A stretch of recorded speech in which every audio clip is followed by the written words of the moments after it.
Well, hello there again, everyone, and thank you for joining me for another whiskey review. As you can see, I am in a different location here in the basement, and hopefully the lighting turned out better. I think it is, if I'm not mistaken. So, anyways, let's get right to it. Thank you again for joining me. Today we are going to discuss Scotch whiskey and the wonderful world that is Scotch. I always like to give you my opinions right off the bat. First of all, I think that Scotch fans and Scotch aficionados, enthusiasts, whatever you'd like to call them, have gotten a bit snobby. To me, they give Scotch a little more credit than it's due. I think it's an absolutely wonderful product. I think it has a lot of versatility and some good things going for it. However, I don't think that it's any more versatile or there's any more depth to it than Irish, than probably not Canadian, Irish, rums, many spirits, bourbons, definitely. But for some reason, there is a very cult-like following, if you will, for Scotch. And I thought I'd point that out because I think that it is, I think it's necessary for me to do that. But, so, Scotch. I'm going to try to do this a little differently today. I'm not going to bore you with exactly what a Scotch is and what the regulations are. Look that up if you need to know. It's very similar to Irish, the 3 years, the oak barrels, there's single malts, there's blends, all that good stuff. So look into that on your own. I really want to concentrate today on this one Scotch. And that Scotch being Buchanan's Deluxe Blended Scottish Whiskey, aged 12 years.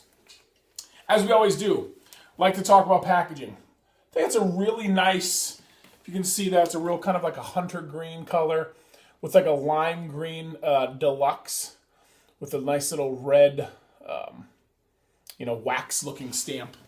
Then you break right into the bottle. Again, it kind of mirrors that with those wax stamps actually kind of on the edges there. And it's kind of got a cool little engraving on the back.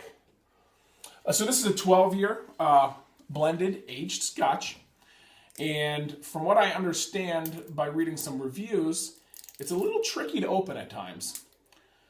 I'm going to give it a whirl.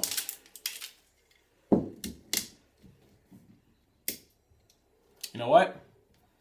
Wasn't tricky at all. Different, not tricky. As you open it, all these little plastic pieces actually, there's a plastic seal underneath the cap. It kind of fell off in my hand. So that's kind of unique. Other than that, now, it does have a pourer. And as I pour a dram into the Glencairn, I am not a huge... Oh, wait a minute. Maybe this is a little more difficult than I thought.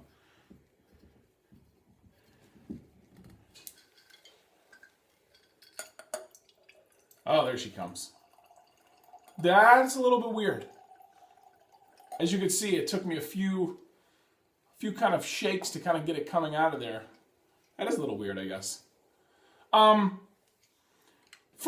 I think that it's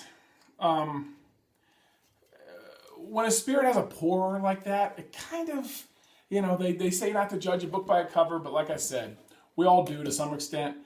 I don't know, that takes away from a little bit of the luster, a little bit of the, prestige of a bottle if it has a pour. That kind of tells me that it's intended for blended mixed drinks, cocktails, that sort of thing. And Buchanan's kind of a mid-level, entry-level Scotch, if that makes any sense. You're looking at $35 to $45 on this bottle, but they do make an 18-year and on up in terms of their line. So this is kind of their beginners. Scotch. So, let's get right into the taste. I guess before we do that, let's talk about the color a little bit. Pretty standard, kind of nice golden hue. I would even venture to say maybe a little more,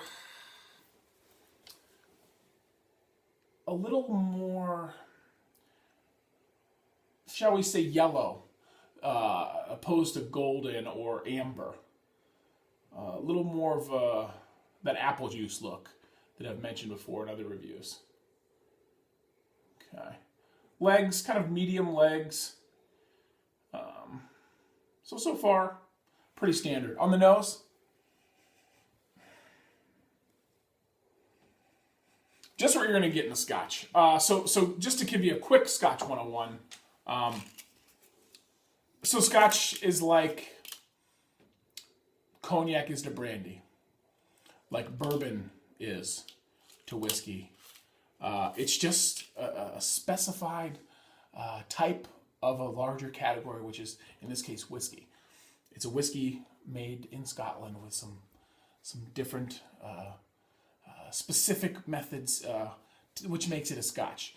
One of those methods is Scotch is 99% double distilled, opposed to like an Irish whiskey, which would be a triple distilled.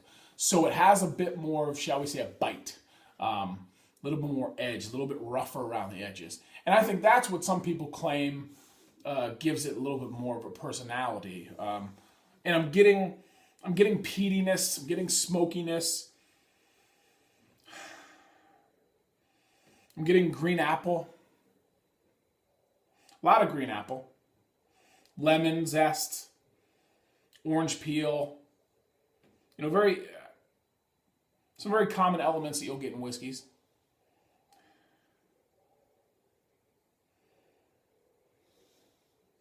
Bit of that rye flavor. Let's give it a shot.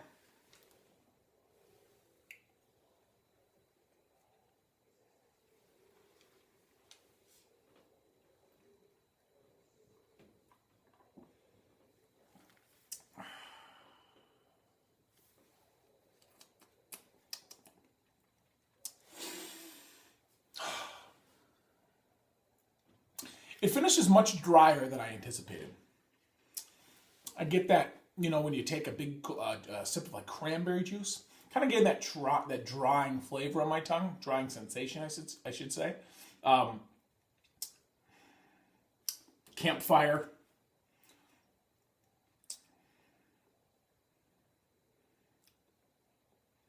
Yeah, a lot of the apple that I got, a lot of honey notes, some of the... In a way, it's got a little bit of the Canadian rye whiskey personality to it, and probably the way that they're producing this is very similar to that.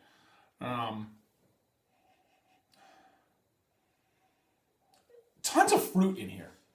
Outside of the apple, like I said, I mentioned the orange. I mentioned also a little bit of even grapiness, almost to me. And I always mention this, that's what's so fun about tasting. Everyone gets a little something different. I get a little bit of cognac, a little bit of grape, a little bit of wine influence. Let's do one more swig.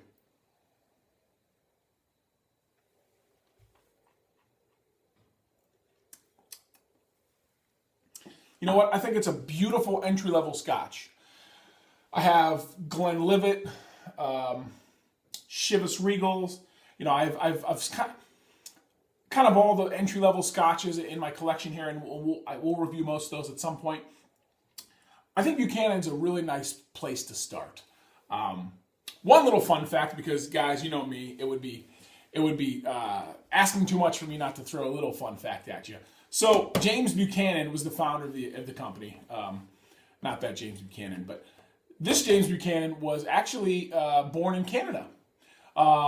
Scottish parents, and he shortly moved back to the UK and was living in London at the time when he was a whiskey salesman. And during those years of him selling whiskey, he found what he thought was a little of a niche that needed filled with some good quality spirit, good quality whiskey, and he decided to give his hand a try, and he obviously had a wonderful run of success in the Scottish Highlands, and they've been there ever since. Now, they have been purchased by Diageo, the multinational conglomerate that has, I think, over 80 labels now, including Crown Royal, Bushmills, several labels. They are a Diageo company, so oftentimes people say that. Now, I believe they've been with Diageo for quite some time. oftentimes people say when they get bought out by large labels, quality will tend to fail.